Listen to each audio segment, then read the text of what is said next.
My name is Patrick Simeon Ojapa, and I'm the Executive Director for All Trauma Victims Initiative. I want to welcome you especially on today's yet another session of the OTVI online session on this very day, World Mental Health. Observed on the 10th of October every year. And it's a significant worldwide occasion devoted to increasing awareness of millions of people who are suffering, who have suffered from mental health issues. And if you are joining us today, it's a sign for us, a commitment, not just an interest, to work together with us as a willing partner to ensure everybody or everyone in Nigeria and beyond have access to mental health care, get the support needed, and are able to share the stories and also help others. Most importantly, reducing negative effect of stigma. Just want to say this, that you and I know that stigma, as have been reviewed, is being portrayed by people who don't really know much about the situation. They don't know your pains, they don't know the pains of those who undergo a certain scenario or issues in life, so they stigmatize. And this is an avenue for us to also create more awareness so that we can be able to dampen the effect of stigmatization, reduce its impact, and especially its negative impact. I have not seen stigma that has good impact. And this way we raise awareness of the critical mental health needs of youths and vulnerable groups across the platforms where we are operating with.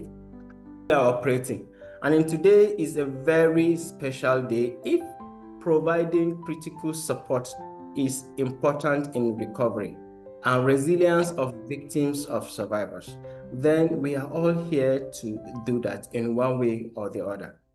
And since early identification and treatment of mental health issues save life, we are honored as an organization to join the chorus of people raising awareness across the globe.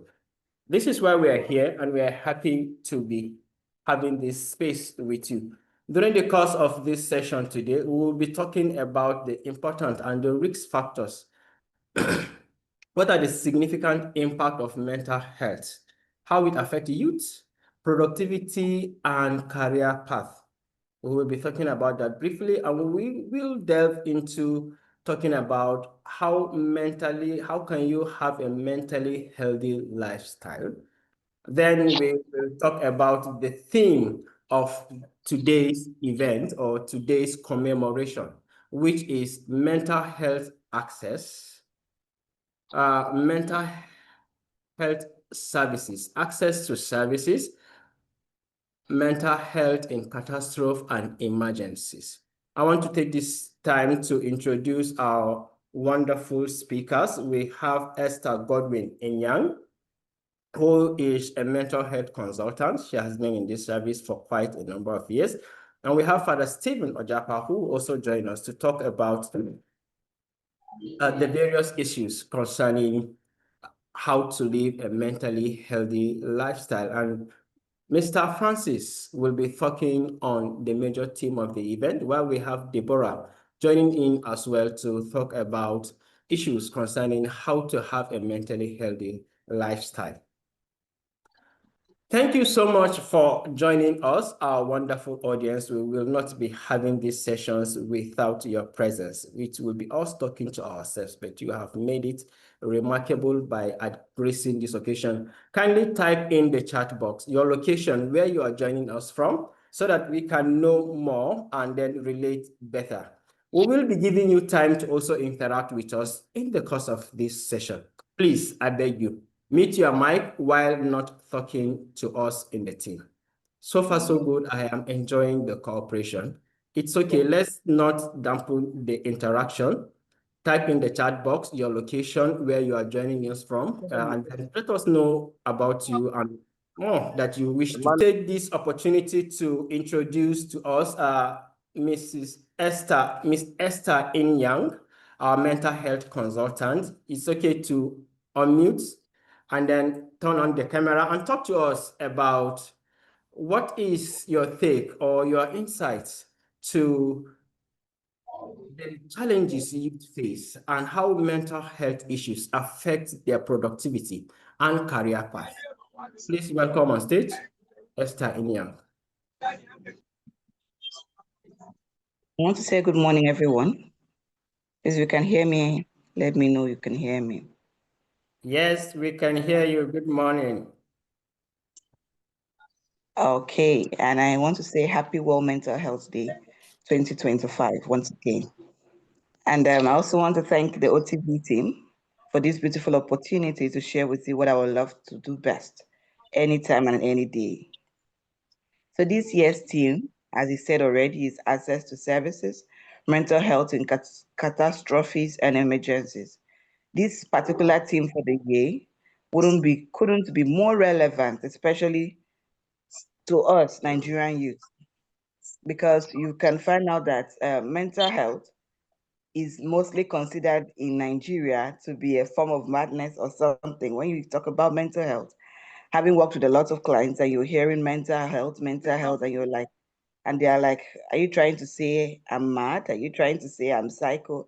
Are you trying to say there is something wrong with me? Or I could be picking things from the gutter or something.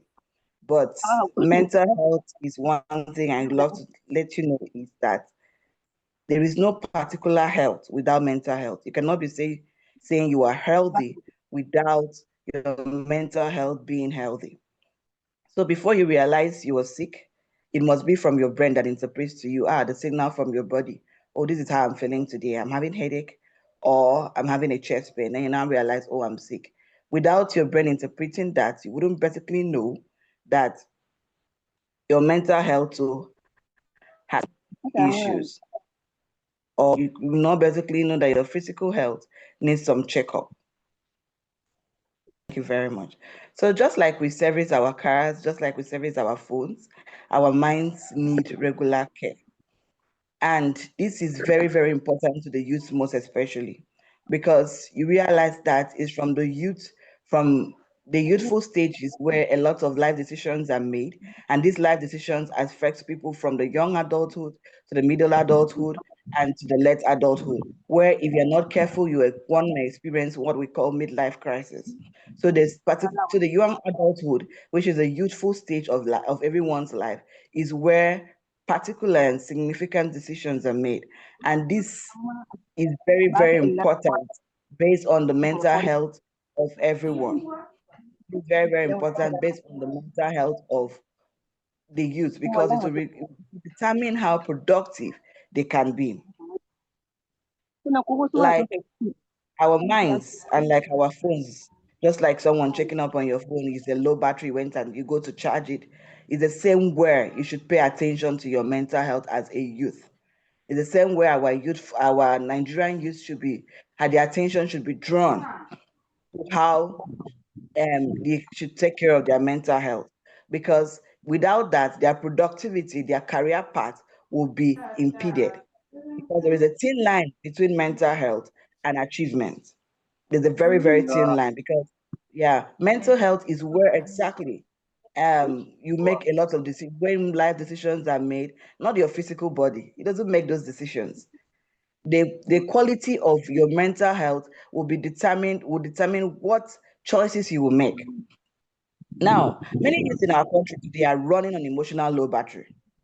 Very well, yes, because of stress, pressure from school, home, and wonderfully from the social media.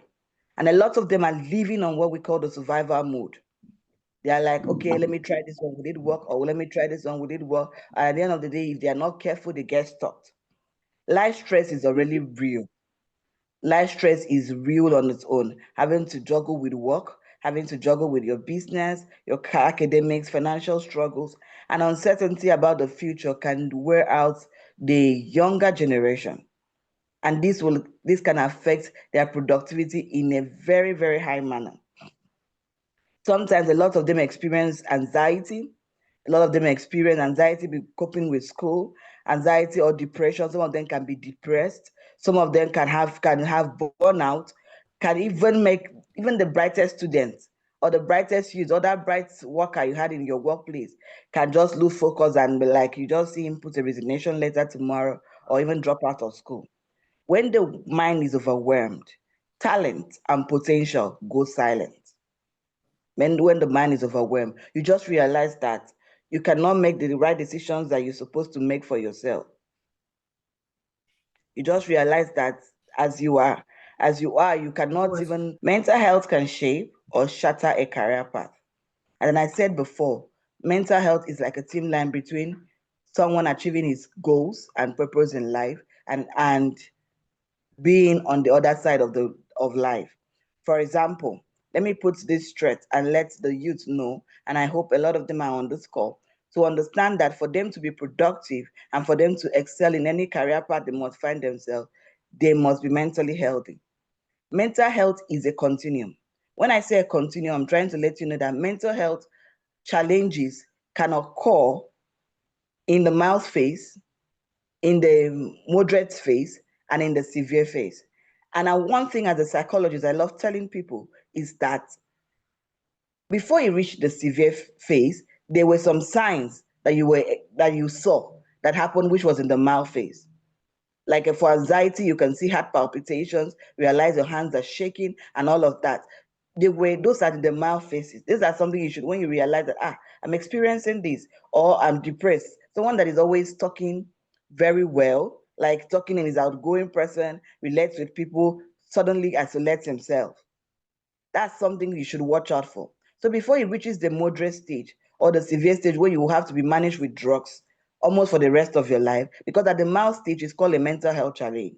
When it moves to the moderate or severe stage, that's when we call mental health illnesses. And an example of those ones can be schizophrenia, psychosis, just mention them, or substance abuse disorders, just mention them. So before it reaches that point where you can no longer take control of yourself and where you can no longer be productive and make meaning out of your life, it is necessary you arrest it at that moment.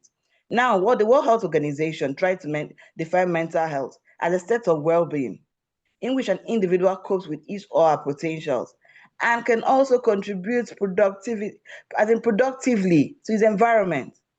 So first of all, you must be in a good state of well-being. Cope with the stresses of everyday life. And when you are coping with it, you must also be able to contribute productively to your environment. That is when you are seen as a youth of Nigeria to be seen as productive. So when you cannot handle this part of your life and you're overwhelmed and you can't be productive, you now just sit down, you're like, and life doesn't make sense anymore to you. Poor mental health affects confidence.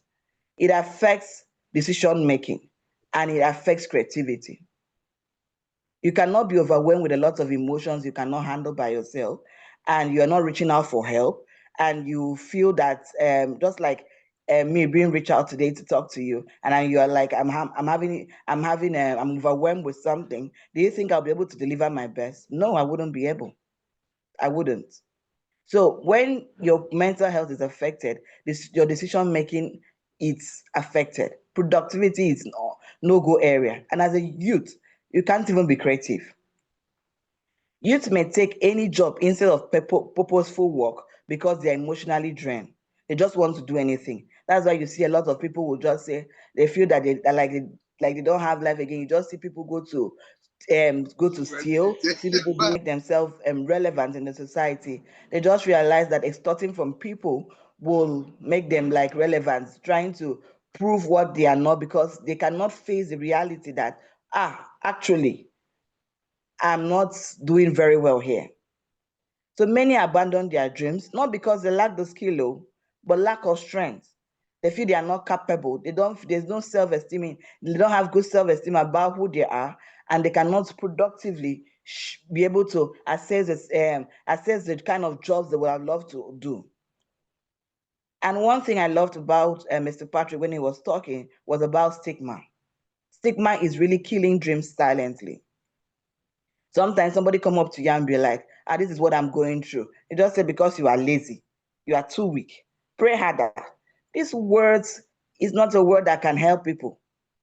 Sometimes when people come and say like, this is how I'm feeling, because you can't put yourself in their shoes doesn't mean, or because you are not going through that doesn't mean that what they are going through is not real. So first of all, you do what? You validate their feelings and you tell them, oh, I know sometimes in life you can feel this way. You validate their feelings, you make them feel heard, and you make them feel served. So if you're not careful, some of your words as people can, as like some youth coming to meet you as a safe space, cannot be functional, cannot help them to be productive because you're already stigmatizing them. How would you come and say, I cannot focus on my school? Which kind of lazy person is this? In Nigeria, stigma keeps students and youth suffering in silence. Until we treat mental health like physical health, many destinies will remain delayed. I mean it. Many destinies will be hindered. That's why this session is held today, to continue to create awareness about mental health, and I appreciate the OTVI team in being interested in mental health awareness. So everyone on this call today, I would love you to consider yourself what? A safe space to the Nigerian youth. And if you're a Nigerian youth, you should also consider yourself a safe space to your fellow youth. You should also consider yourself today as a mental health paraprofessional. I wish I was able to share a slide I had in mind. I would have let you watch one simple video, what happened. And I think the video is on the internet, it's on YouTube. This a young man was dealing with bipolar disorder, and he went to the airport, and going to the airport, the securities check, like the securities, you know how we have to go through a lot of protocols in the airport. So going there, nobody knew he had bipolar disorder, you understand? And so he was routinely checked and checked and checked, and his flight was almost leaving. Before you know it, before you know what happened, the flight was almost leaving, and nobody observed this. His bipolar disorder is someone moving from I don't know how. I Let me try to see how I can explain it for you to understand. It's from manic, effects of manic and depression. Sometimes person is on a very high key, like very high note, and sometimes on a very low note. So, and that's his mood switches. You understand? That's bipolar. Like, he's behaving this way today, tomorrow. Like, he switches within, depending on the circumstances. So now he was checked. The protocol was too long, and he was also having in mind to meet up with his flight that was about leaving. And this, because of that, these people checked and checked and checked, and he had to call his dad and was like, this is what he's going through in the airport.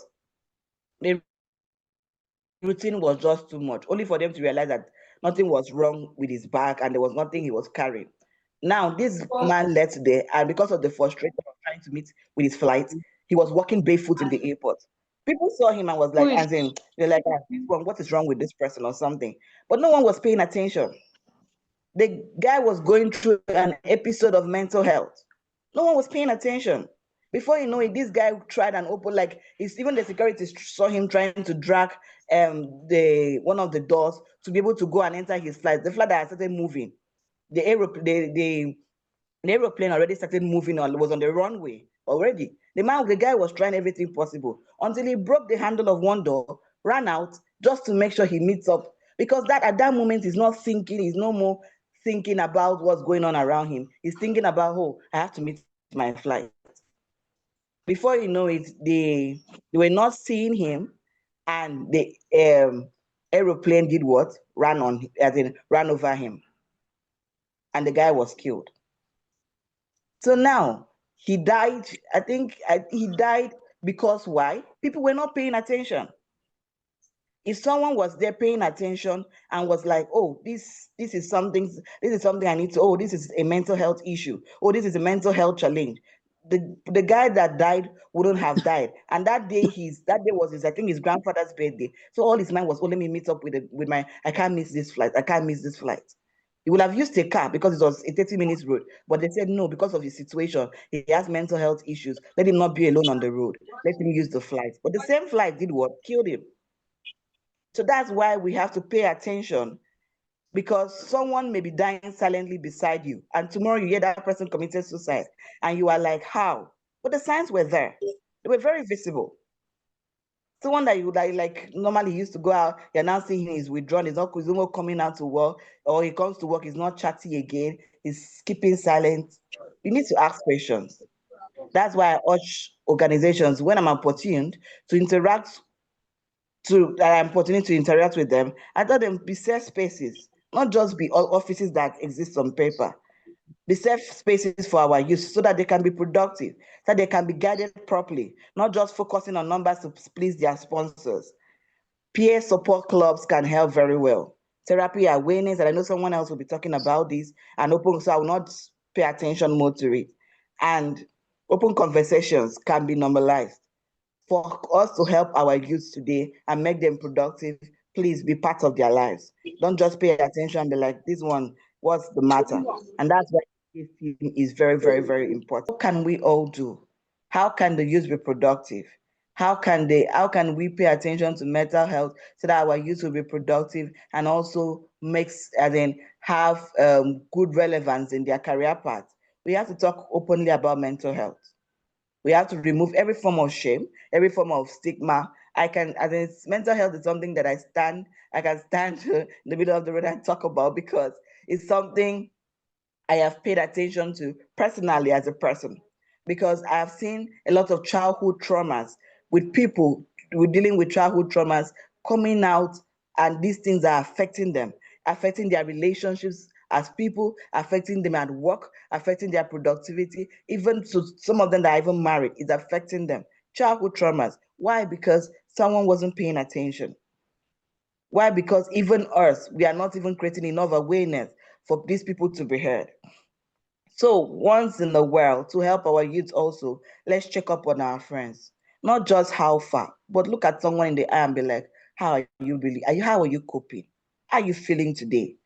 Support one another. Empathy is free. Empathy is like to put yourself in, as in to be able to, as in try to see how you can feel the way the person is feeling. It's free of charge. Advocate for inclusion. Every youth deserves access to mental health care, especially in tough times. People, you need to like, especially in tough times, it must not be an emergency before you, and it must not be like, just like the topic saying today is an emergency. Emergency is not when it's war, when it's a bomb blast. No, emergency is like the cost of living now itself is an emergency in Nigeria. It's an emergency. It's making people go wild. That's why you're seeing people doing a lot of things they're supposed not to be doing. And lots of people scamming people just to make sure they are surviving. So even the cost of living is an emergency now. So my final takeaway, so I wouldn't bore you, is that a healthy mind builds a strong nation. So a youth with an healthy mind will do what? Will build a strong nation tomorrow. So when we protect youth mental health, we protect Nigeria's future. So you as a youth, when you protect your mental health, you protect your productivity, you protect how relevant you'll be seen tomorrow. Because no career path can shine when the mind is in darkness. Thank you very much. Oh wow, that was wonderful. Please appreciate Esther. You can do that. Go to the on the tax bar. You see reactions there. Please appreciate Esther. Thank you so much. Thank you so much, Esther. You did a wonder. You did justice to this. I wish we have 5 hours so that you will keep talking. And the takeaways are just wonderful, you know. What was it for me? Mental health challenges occurs at every stage, and then we don't want to be culprits to this. Just discussing it, we want to see people taking action, and that is why we have this space for all of us. And discussing mental health can never be underrated for at every level. You know, when you talk about being overwhelmed, and when you are overwhelmed, you cannot think, you cannot be productive. People don't even know they are overwhelmed. That is the issue. So you need to know at what point are you overwhelmed? At what point, who is close by that can help you? This is what we can do to change our narrative as Nigerian youths. Please, you can type in the chat box your location and any question you want to maybe get answers to, as we have wonderful team members here to graciously attempt and discuss further with you. I would like to introduce on the stage now Reverend Father Stephen Ojapa. who is also an author of the book Tears and Torture. He will take us through what you can do to help yourself in a situation of mental health challenges. Father Stephen Ojapa, please, you have the mic. Thank you so much. Hello, everybody. Nice to meet you all. My name is Father Stephen Ojapa. I am I like to be called author of the book called Tears and Torture. It's about a mental situation that has happened to me in life, but that's not the point. Here, we congratulate all of us, and especially those who are forefront of bringing to limelight the mental health of the entire globe. There are so many groups who are having different webinars in different parts of the world. I see a good number of people that I know. So welcome to everybody who is here to celebrate with OTVI, to celebrate with the rest of the world.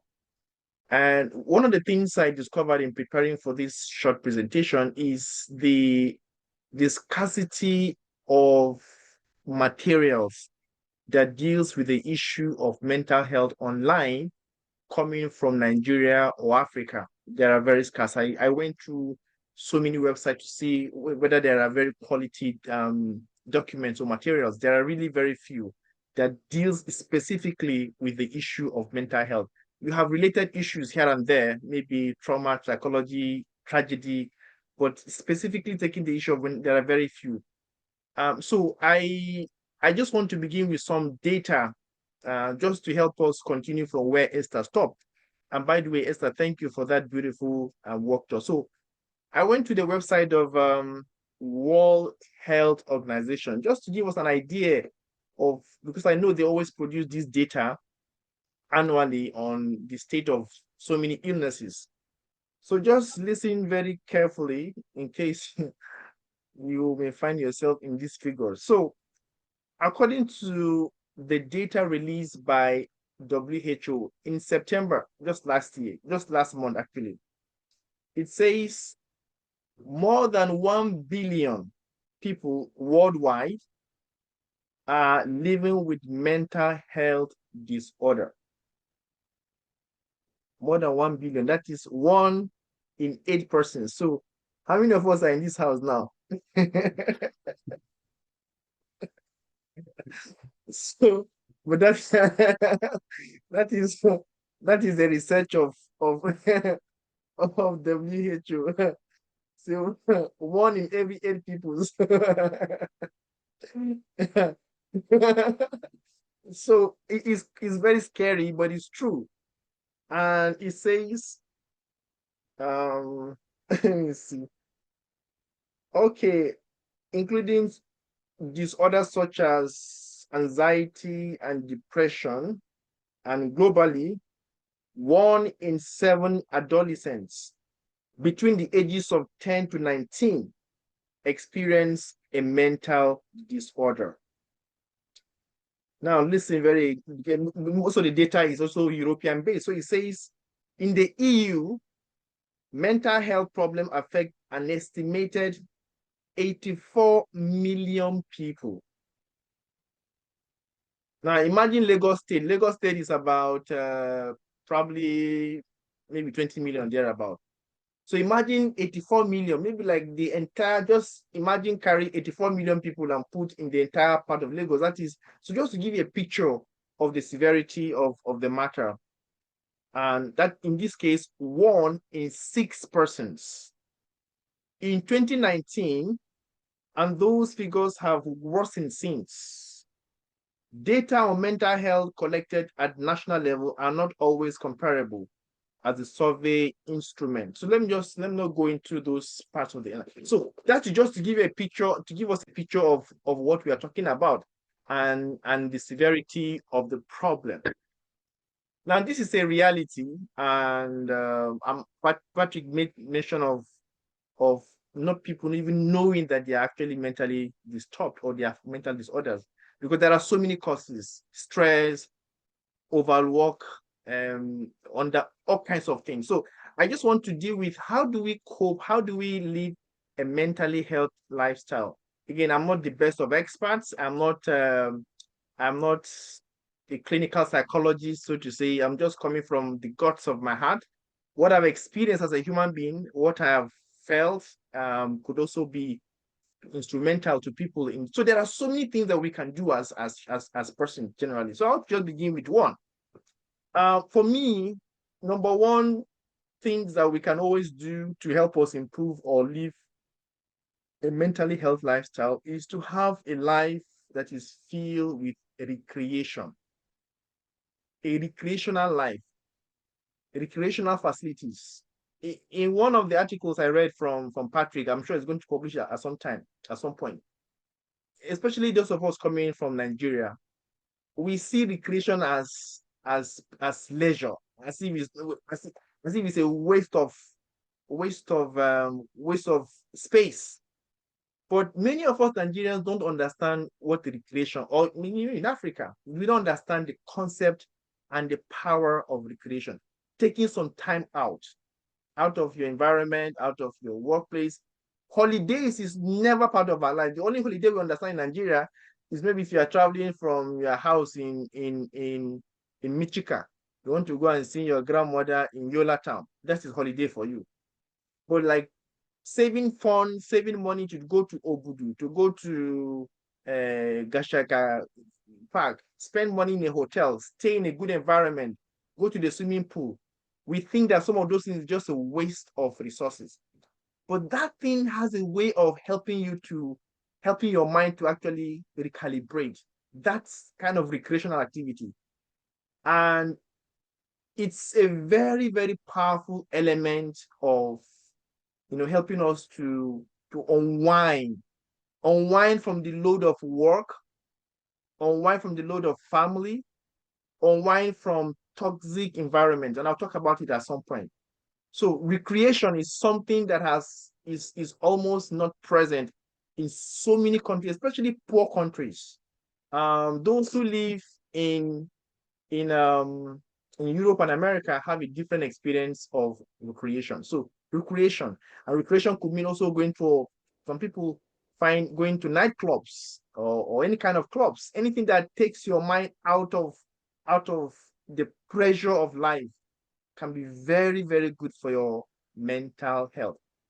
The second point I want to talk about is staying away from toxic relationships, toxic friends. There are people who are into a relationship that is very poisonous to themselves. That is very poisonous. Really, really poisonous. I mean, poisonous to the point that they feel like carrying dagger against each other. I mean, you go to bed, you're coming home, you're not happy, you're coming home, you're going to, so that kind of space certainly creates anxiety, it increases blood pressure, it makes you simply unwell. So taking yourself out of that environment can also improve on your mental health. There is a lady I know who was staying with a family friend. She just looking for where to live her life, and she came to stay with this family friend of hers. And in the course of the time she was with this woman, every day she was in tears. Every day. It is one problem into another problem into another. And this girl was very helpless. She has nowhere to go to. So one day she just told herself, she said, you know what? Even if it means going to stay under the bridge, I think I'm better off than staying in this mansion. And she just packed her bag one day and just went and stayed under the bridge. And sometimes when you take radical decisions in your life, miracles happen. So she stayed there. She was just looking, and then somebody just stopped by and asked her, "What are you doing here? Fine girl like you." And she began to explain herself, and the rest is history because she's got 2 kids now living happily. So just to say that sometimes you need to like stay away from certain toxic relationship or environment. The other friends again has to do with good friends. Good friends also improves our mental health. Good friends. There are people in your life that once you have them, please don't let them go, because they are also part of your mental well-being. Good friends are also part of helping us to build up our capacity to live a healthy lifestyle. The third point is government policy. Government policy. The government of the land helps people in terms, for example, we should be able to also hear, just like I read the data from WHO. I don't know whether we can get any data from Nigeria on the state of mental health in Nigeria. I am not sure. If there is, please, it will be important for us to find out and put it online. What did the government, what did the government of Nigeria find out about mental health in Nigeria, for example? What did they find out? What are the issues? Do they even know that the number of people who are having mental challenges in Nigeria, do they even have that data? So if they don't know it, there is no way there's going to be a good government policy towards mental health in Nigeria. So government policies are very, very important. The whole thing about building a recreational park, most times these things are capital intensive. They need a lot of space. It is something that government can facilitate. In Europe and America, there is virtually no local government that you go to and they don't have a space for recreation, virtually none. So these are government-driven policy. Another thing that can also improve a mental healthy lifestyle is reading. I like reading. Okay.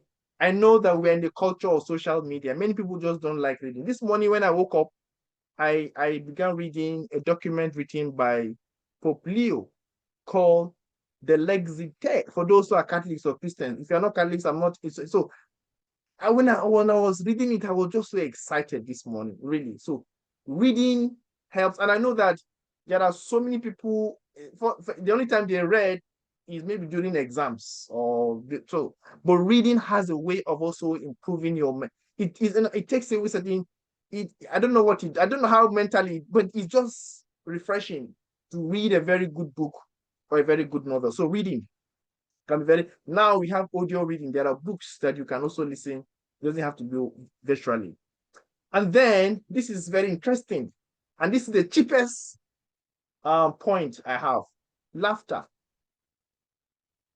laughter, laughter, and jokes. And I'll tell you a story. You know, I was kidnapped by bandits some years ago, and in the course of my stay, I was staying with those bandits. I actually made them to laugh. They laughed. And at some point, they now realize that they are bandits, so they're not supposed to be laughing with their victims. So they said to me, Father, wallahi zamu kashe ka ka samani muna wasa ne anan ko. The father will kill you here. You think we're joking here, right? But the point, I just realized that you just have to touch their humanity, just to make them to laugh. You have to get to that point where they can loosen up a little bit. And that also helps a lot. Sometimes I can't stay in an environment that is very tense. So laughter, making people to laugh is a very, very good source of mental health. Some people don't have the capacity to make you laugh. They are very moody. All the time they are moody. All the time they are moody. Please loosen up a little bit, because some little bit of laughter can also help you to just like find succor where it is needed. And then the other point is connection, finding groups that support your cause. Now, in life, there are so many wonderful groups. Some people are just alone, and they wonder why they are poor. The only reason why now, poverty is not about money, actually. It's not about physical cash. But poverty is even about knowing people. Ask yourself in this group, who do you know? Who you do you know? Maybe you say that you now realize that maybe your circle of friends, maybe your mother, your father, your grandfather, that's little circle. But how can you call somebody in India and the person will respond to you? Can you call somebody in Japan, the person will respond to you? Networking is a very, very important source because sometimes just to know that you are able to traverse, whether physically or online across the world, also helps you to improve on your worldview, helps you to improve on your. So for example, like if somebody has all he knows in Zamfara is living that kind of life you live in Zamfara, you've never experienced life in Lagos or in Port Harcourt or in Enugu, how would you know that there is something better off than staying in Zamfara?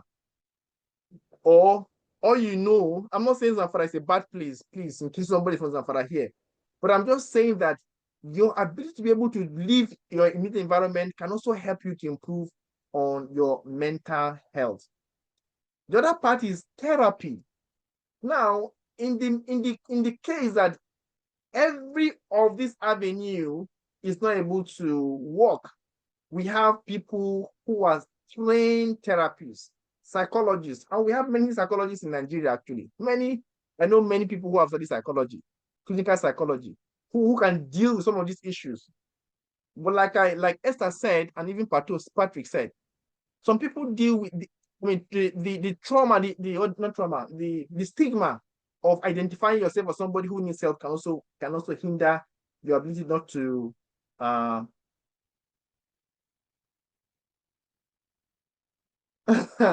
somebody is saying, God forbid, that traumatic experiences can never make you to laugh. No, I disagree with you because I was in that situation. I was kidnapped and I was able to smile. I disagree with you, Francis. So that's your own point. We can argue on that differently.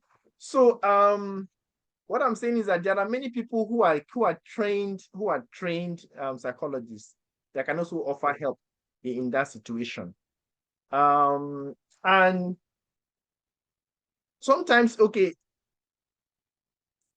when we are as a group, this is also where groups can help. But I know that it's also very, very expensive to some of these assistance can be very, very expensive. And this is where groups can also step in to be able to provide either financial support for the sake of therapy or even get government funded programs that can take care of therapy, those who need therapy around the world. So I think we still have more speakers on board. Let me not take your time, but thank you for your kind attention. And I wish everybody will mentally healthy lifestyle and God's protection. The last point has to do with the power of prayer. The power of prayer. I can't end that without saying that as a priest. I know that sometimes too, for me, when I came out of my unfortunate kidnapping experiences, I know that I had counseling with people, but my most effective, healing process was prayer. Prayer was very, very instrumental for me as a human being. So thank you very much for listening and have a wonderful World Health Day. God bless you. Thank you so much. Thank you so much, Father Stephen. Thank you so much, author, Tears and Torture. Please, we can appreciate him as well. Let's appreciate him. Let's react. If you check the task bar, you have so many reactions there. Thank you for your time. Since we cannot just come and start clapping, everybody will not hear him. But you did a wonderful job. You've taught different aspects of how one can have a mentally stable lifestyle despite the challenges we have in Nigeria. The last time I was having a presentation, I made a scenario. I said, if places like America, the UK, with all the facilities, with all the support they give their youth, they give their citizens, they still have people who have mental health issues. And their data is reading up to 100. Consider Nigeria. What would you think will happen to a country like ours, Nigeria? So just multiply by 2. I see you are asking how much of persons, what is the statistics we have? We don't have that statistics because probably not much work has been done, but works are going on now to be able to start giving us that statistics. OTVI is going to be at the forefront of that, and we are going to and open to relate with any fundamental organization who is already working with that, so that we can now start updating people where our statistics are, what is the mental health status. But our hope is that while we talk about these numbers, we don't have people from here to join and be counted as part of those statistics. But at the moment, if you hear they have 1 million in America, people who have mental issues, multiplied by 2 or 3, that is the statistics for Nigeria, comparing it with our situation and theirs. But that is on the lighter note. Thank you so much for your wonderful insight. We would like to have Deborah to come in on board and maybe add a few words before we will delve into the main topic of the day. Thank you, Deborah. I can see your mic is already on. Your camera is on, but you need to unmute so that you have the mic. Please go ahead. All right. right. Thank you very much. And good morning, everyone. And thank you very much for having me here today. And I'm so excited to be here to also contribute to the ongoing conversation. And thank you so much, Father Stephen, for making my job here a whole lot easier. You really dived into the concerns and you really did justice to the topic and to also Madam Esther. So I wouldn't want to bore also to go back to what Father had mentioned. So I'll just mention a few things. So for me, first of all here, I feel the first steps in the first step in your self-healing journey is to, first of all, acknowledging and accepting your feelings. Because healing starts when you allow yourself to feel whatever emotions that comes up, be it anger, sadness, frustration, betrayal, disappointment, or fear without any judgment. Now, recognizing these feelings are as valid parts of your experiences is crucial for your healing journey or processes. Secondly, another step to your self-healing journey or the best treatment to mental illness is psychotherapy, also called the talk therapy, of course. This involves talking about your condition, right, and related issues with mental health professionals. During this psychotherapy, you learn about your condition and your moods, feelings, thoughts, and other behavior which help you build trust and regain your self-worth and potentials again. However, here with me, I have a few 5 self-care tips that helps an individual heal yourself mentally. A few which Father has already mentioned, but I'm just going to mention them again. First is connecting with other people or people with clarity of purpose and that share in same vision with you to enable you people support each other, achieve your goals, because good relationships, trust me, are very important for your mental well-being. Secondly, you have to be physically active because being active is not only great for your physical health and fitness, but mental well-being as well. So it's very, very important to be physically active in whatever thing that you do in trying to heal yourself mentally. And then the third point here is, of course, learn new skills. It's very important. Learn new skills, embrace new opportunities, and if possible, I like it when Father actually mentioned travel to new places because it helps a lot. It goes a very long way to help an individual heal even more faster than you can think of. Fourthly, give to others and always maintain a grateful heart in contentment without having any expectations in return. And then lastly, prioritize paying attention to the present moment. You have to be very mindful of that and staying focused on your goals. So for me, I feel if you pay attention to these 5 major self-care tips, it really help you heal mentally. But very importantly, when you are healing mentally, a key sign of healing is your ability to feel the emotions without being consumed by them. Where one sadness, anger, or fear might have triggered instant reaction or reactions, healing now brings acceptance and of these feelings without losing control or whatsoever. Growth also, of course, allows you to observe your emotions with curiosity rather than judgment. However, as an individual who is also trying to heal from a particular mental concern or illness, you also need to be very consistent because it's also very important. Consistent in the sense that you have to be very patient with yourself. You also have to be very patient with nature. You also have to be very patient with those around you. Because in that journey of healing, if you aren't patient with yourself, aren't patient with nature, there is no how you're going to be consistent or to be able to achieve that goal or that desire that you actually want. So in that journey or in that process, sometimes you feel stuck, and then oftentimes you feel probably you're not getting the quick results that you want.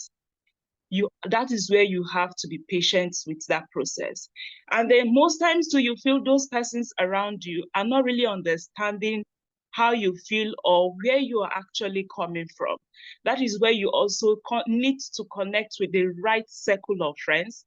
And also that is where, because with the right circle of friends, they will also be patient with you, while you also try to keep an open mind to be able to share or relate those concerns with you, to enable them understand you better of where you are actually coming from. So I feel with you being patient and very consistent, because there is no journey in life or whatever thing that we do in life without consistency that enable us achieve our desired goals. So I feel with these few tips, if we are consistent and patient with it, we'll be able to achieve that desired goal and healing that we have. And at the end of the day, of course, we will definitely regain our worth, and of course, our potentials. Thank you, and over from me for now. Thank you so much, Deborah. That was wonderful. Please, let's also appreciate Deborah. Let's react. Thank you so much, Hassan. And thank you all our wonderful participants and audience. You have been wonderful all through. We've not even lost count of people joining our sessions, and they come in and they stay to listen to you, Father Stephen, Esther, Deborah, and we will give you time to also talk to us. But if you have a question, please feel free to chat on the chat box. Send it on the chat box. We will read it, and you will get an answer to it. That was a very beautiful presentation, Deborah. And I just want to add to it with some of the tips you've mentioned: making time for family, making time with friends, good connection, and avoid toxic relationship. Also, reduce screen time. Laughing with your screen or laughing at TikTok for a very long time, you can use that time, just like Deborah mentioned, learn new skills. There are people who post wonderful content that you can learn skills from and improve your life. These are achievements you gain on a daily basis that takes you away from mental pressure, that takes you away into the life of achievement and celebration. The more you celebrate, the more you have reason to be happy, right? So I think we can also help ourselves on an individual base by just learning to disagree with certain lifestyle, especially consistently being on your phone when you have people around you that you can interact with. Personal interaction cannot take the place of phone chat or being on a particular social media network. Just to add, not saying what Deborah have already said earlier or any of our speakers. And at this point, we'll have gone for a break, but that will be risky. Stay tuned with us and let's continue with the theme of the day: mental health access in catastrophe and whatever terrible situation. This is the theme of today's event on World Mental Health Day, and Mr. Francis Sinadozie will have the mic. Please, if you're here with us, you have the mic, Mr. Francis. Turn on the camera and let's hear from you. This is your space. Thank you so much, Patrick. I don't know if you can hear me very well. Yes, we can hear you. All right. I'm a very shy person, so I'm going off mic. No problem. You can off the mic if you will. It's not All right. compulsory. I want to appreciate OVTI. I want to appreciate the speakers, Reverend Father, and the other two ladies that have spoken. They spoke very well. To participants, I also appreciate you guys. I'm to talk on the theme for this year's mental health, which is access to services, in situations of catastrophes and emergencies. And what is that telling us? How can we assess mental health when there are emergency situations when there are catastrophes, when there are conflicts, when there are accident cases, how can we assess mental health? Are they really available? Taking the case of Nigeria, honestly speaking, I don't think they are available. Mental health, assessing mental health in such situations are not available. If it's outside Nigeria, maybe in Europe, you can say yes, because you have first responders. And it's first with the first responders in there, they have a full equipment, the full gears. They have doctors, medical doctors, they have nurses, they have different professions in their team that goes to disaster area. In Nigeria, funnily, when there is disaster, people don't understand that the place need to be cordoned off. People use themselves to cordon off the area. People who are supposed to be there and those who are not supposed to be there. In fact, if you don't have any business with emergency response, you're not supposed to be in a disaster scene. First and foremost, they deter the work of the emergency responders, making it difficult for them to do their work. Now, I want to say that during the crisis in Northeast, it was that period that we had humanitarian coordination. Now, in that humanitarian coordination, do we have mental health factored in? Some organizations that provide psychosocial support in Nigeria today, I want to bet you that most of the things they offer is the social aspect. They don't even offer the psycho side of it. And again, government does not take much concern. There's not much concern about mental health in Nigeria. So the government need to sit up, corporate organizations need to sit up, individuals need to sit up, so that we can extend services to situations like that. You can imagine a situation. There was an accident that happened in Abuja, I think last month or 2 months ago, and a husband and wife died in the scene.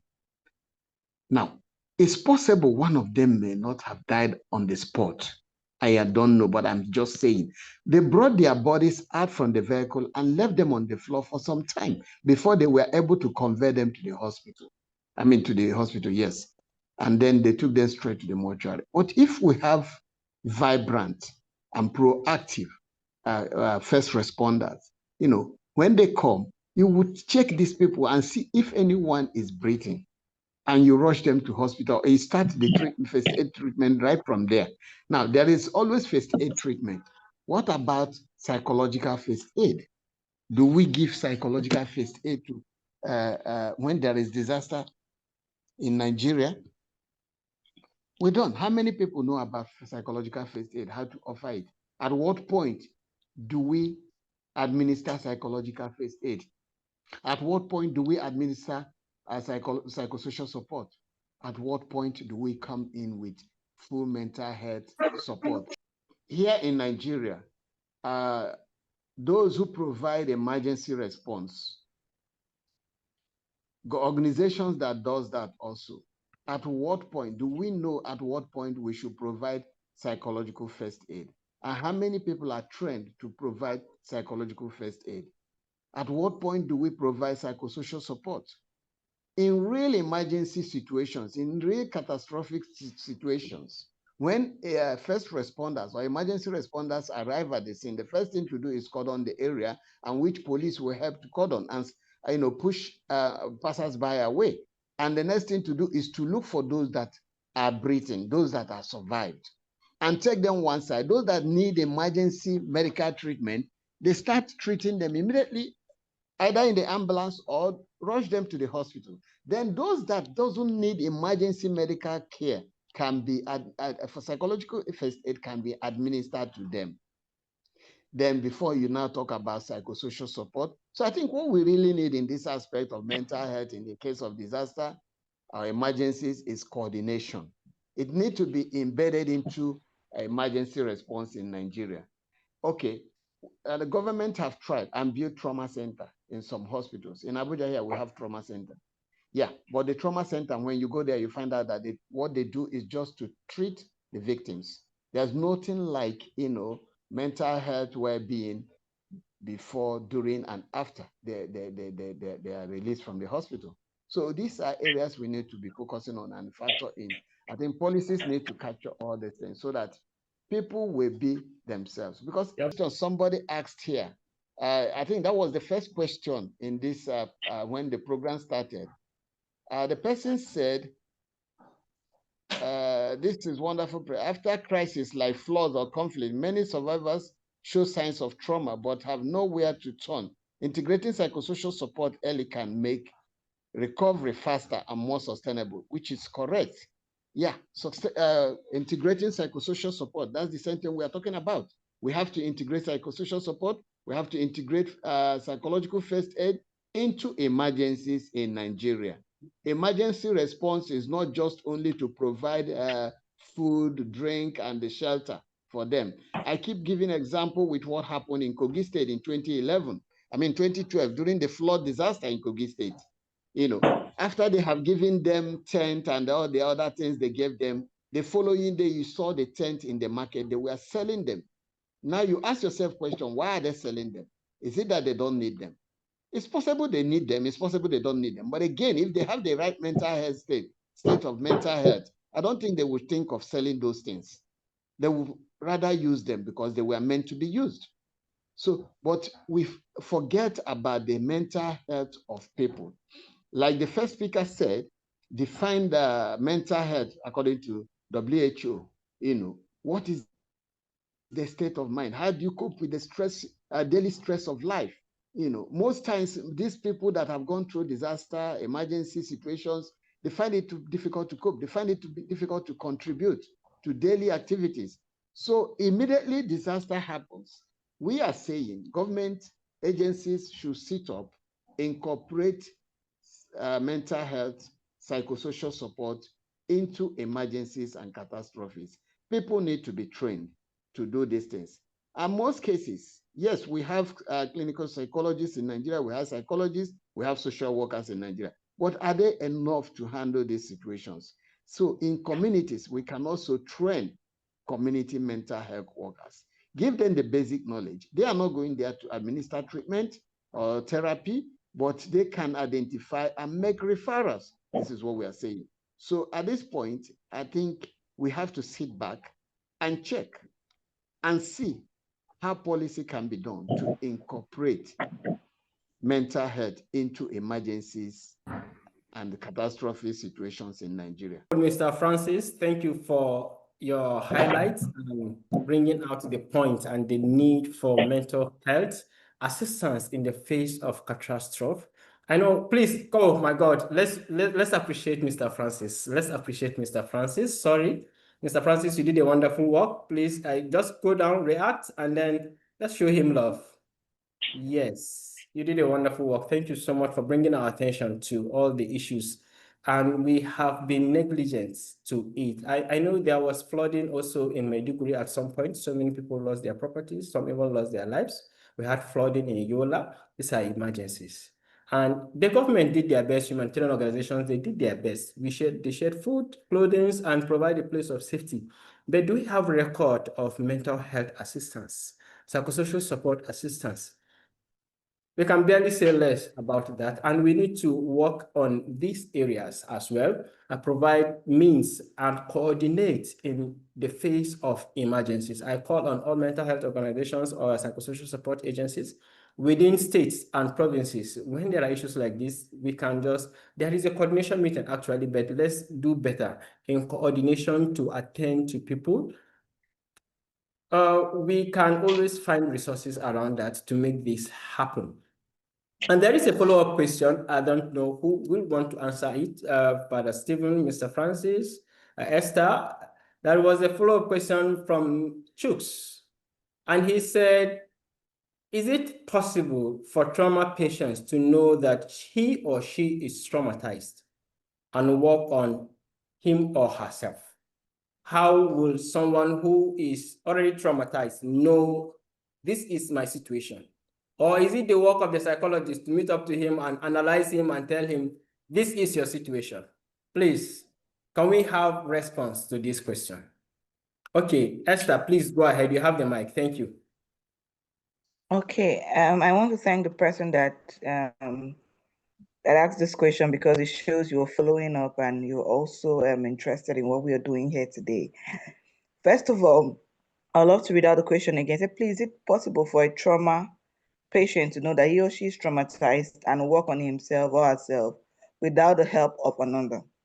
First of all, before therapy is done and or any form of counseling is done, one should know that the first step is that counseling is not done out of coercion. That's the first step. Therapy sessions are not done out of coercion. I cannot come and say, oh, you have, and I've noticed these signs in you, and I want to force you for therapy. No. The person must be, first of all, aware, oh, this is what I'm going through, and first, and also do what? Seek for help. That's one. Two, if the person realized that we have an incident where the psychologist I was working with, she was experiencing some burnout, and a lot of us around her saw it and were like, ah, man, these are signs of burnout. You are overwhelmed. And she's a senior psychologist, but she couldn't. I mean, she didn't see that she was overwhelmed. She didn't. She just felt that, and we are just. She was like, how would you say that? You understand? How would you say that? I am a psychologist, I'm a trained psychologist, I'm trained here and here and here. But she was going through burnout. The day she broke down was the day she realized that, oh, really, this what these people were saying was true. And she had to acknowledge it and had to seek for help. So, first of all, I have talked in a lot of organizations, and what basically I have learned the only way we can help mental health services in Nigeria, to be very, very sincere with you, is having paraprofessionals. What am I trying to say? Like Mr. The last speaker I don't want to mess up with his name. The last speaker that just finished speaking, he talked about having training community health workers, like paraprofessionals. Giving assessment is the like, for example, what we do is that people that go to the fields in the some of the organizations I work with, people that go to the fields, first of all, assess people for mental health services. Now, if they now notice that, okay, this person is showing depressive symptoms, anxiety symptoms, the person brings back that form he or she filled about a particular client and bring it back to the office and now refer the person for services. But for the person to be able to, first of all, know, like, to identify the traumatized person is going to be done by a professional. The traumatized person might not know at that moment that he or she is traumatized. Service is personal, not just something we read in books, but not just something we just attend meetings here and we are gone. No, it's something that as you make it an everyday life, you look out for, even to your partner, you look for a person. So when you can now do referral to a psychologist, a clinical psychotherapist, or if a person needs a psychiatrist, you go ahead and you do with that. That's the best way to help. I've answered that question. I think that's the best way we can help any traumatized person. Now I have to let me just give a simple example that just happened with a Boko Haram. I think my boss was the one handling this case with a Boko Haram. I think these people went on the road. You know how this crisis happened on the road. So they're traveling and their vehicle was held hostage. Now, immediately that vehicle was held hostage, they saw how they were killing people, slitting their throats, slitting their hands, and like they did not shoot them to die. They were shooting people up and down.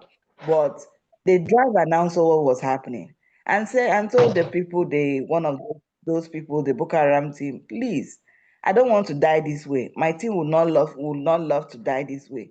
Can they just shoot us? Let's not bleed to death. Let's not experience this pain before we die. Let's speak to your leader, please. Your leader should just at least shoot us and we die. Fortunately, when the leader heard that, he was like, for you to even have the mind to come close to me to talk like this, particular a particular person, a particular passenger in that vehicle was traumatized. And how did somebody know the person was traumatized? Someone that was speaking, because of the trauma he experienced there, he came back and wasn't talking anymore. He didn't talk again. He wasn't talking, he wasn't expressing himself. He just went mute. The trauma, he was shocked. So he went mute immediately. So when he came back to the house, when The family members were now like, he's not talking. What is happening? That is the first identification. Oh, this person that was always normal is no more normal. This chatty person that was wonderful is no more like this chatty person that used to talk and relate with people. Is no more like that. That's the first identification. Some normal behaviors you just started noticing. And I had to reach out to my boss and was like, this person is no more talking. What did he do?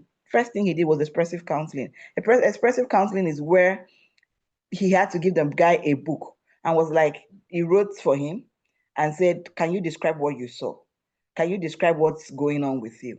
The guy started drawing what he saw, started writing. From there, with therapy sessions, the guy was able to come again and start speaking. So someone can be so traumatized to that extent and does not even know what's going on. You understand? So it's basically that we help ourselves in Nigeria, most especially by identifying these signs with the people we work around with. With this, we'll go very, very far. Thank you very much. Because my camera is on and everybody can see me, so it's okay for me to clap like this. But please react. And do you have more questions? So we can quickly wrap up for today. And it's been a wonderful session. And we've been here for surprisingly more than an hour. Wow. And the numbers remain intact. We'll be having more of this session. We have had, okay, Mr. Francis, your hand is up. Esther, you can bring down your hand now. Let's Mr. Francis take the mic. Okay, Mr. thank Francis. you very much. I just want to contribute a little bit on that question. You know, Okay. basically, can you start, Chooks? If you are in your house and you started feeling somehow, maybe you're having headache, you're weak, blah, blah, blah. I believe then the first thing you would do is to rush to the hospital and run a test and know what is wrong with you. Then they will not, it's this test result that will determine whether it is malaria or typhoid. Yes, when you have gone through traumatic experience, you may feel somehow, your behavior will change, everything about you will change, even your relationship will be affected. Then it's when you go for assessment that you will be pronounced that it's possible you have gone through traumatic experience, you are traumatized. And again, I want to say here now that people may go through traumatic experience, the same traumatic experience, and some people are not traumatized. It's your experience to that experience, that exposure, that makes it traumatic. So let's know this. And again, I also, before I drop, I want to also remind us that, as you have in the physical health, as you have malaria, typhoid, cancer, this and that, so you also have mental health disorders with different names. So when we talk about mental health, we are talking generally about your holistic being, your holistic wellness. Don't be stigmatized by that word mental health. There's no physical health without mental health. So the way you check your physical health, check your mental health. We have psychologists, we have clinical social psychologists, we have social workers out there, we have counselors that can, help you out. So let's not shy away and continue to accept the fact that stigma is making us not to go, blah, blah, blah, blah, blah. You spend money, you spend time to go for physical test. Do the same thing with your emotion and psychic. Thank you so much. Thank you so much, Mr. Francis. Thank you, our wonderful participants and audience. At this point, I would like to say we have come to the end of this session. We've had 1-2 sessions, and those videos will be posted on our website, www.otbi.org. You can watch a recap of this session and keep in touch, catch up with some of those ideas you've missed, because this is an interesting session. And thank you for all your comments. We should continue having this session. Yes, this is a call and it's a mandate. We will continue with your support, with your interest, with your commitment. It's a sign that we are doing a good job and we would love to do more of this. Thank you so much. And let's have this commitment. Next week, by this time, is World Trauma Day. We hope to catch up with you again with more and even interesting session with wonderful speakers, and you to join and communicate. Let's share our thoughts. Let's share our ideas. Let's bring in possible solution to reduce trauma. Let's bridge this gap between trauma and care. The gap is wide in Nigeria, in Africa, in our homes, in our society, in our community. What can we do to bridge this gap? This is a step to it. Let's do more of this.